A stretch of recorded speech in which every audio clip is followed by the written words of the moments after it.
พอเข้าเดือนเก่าก็บ่บาน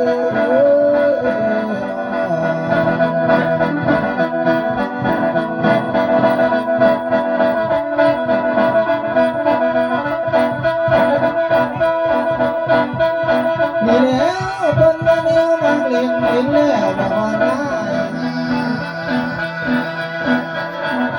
เฮ้ยมันเล่นบ่ได้เกี่ยวกระท้อเอ้ยไปหูดใส่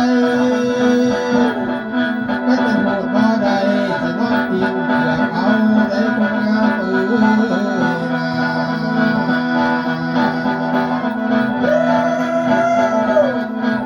เอ้ยแม่จังเอ้ยบ่ได้ป้อนสิ้นแสถ้ากันแน่เด้ปากน้อลันดอกเฮ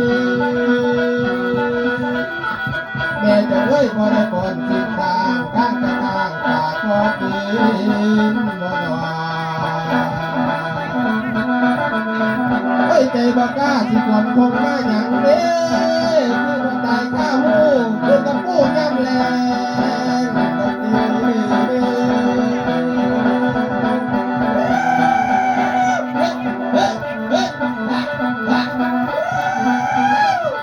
เฮ้ยดีเด้สนุกแต่ความเล่นความกินก็พ่อเพิ่นดีเด้สนุกเฮ้ยมันจะเป็นต้นไม้เพื่อสิเกี่ยวกับบ่มีราคาจ๊ะจ๊ะเฮ้ยสวยจริงเว้ยสวยจริงว่าสวยกันอีก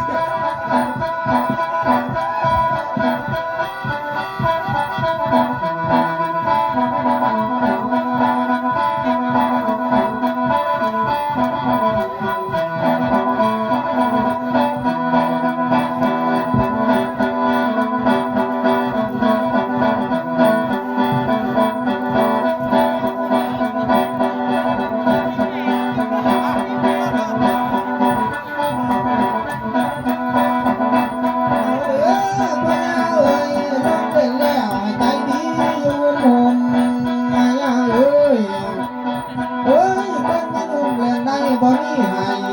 อยากกินดินเลือคนงานเด้อ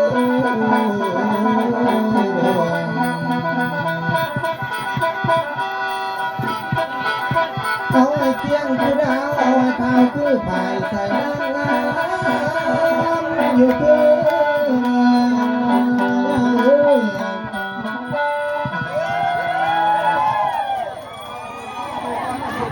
แล้วก็ผ่านไป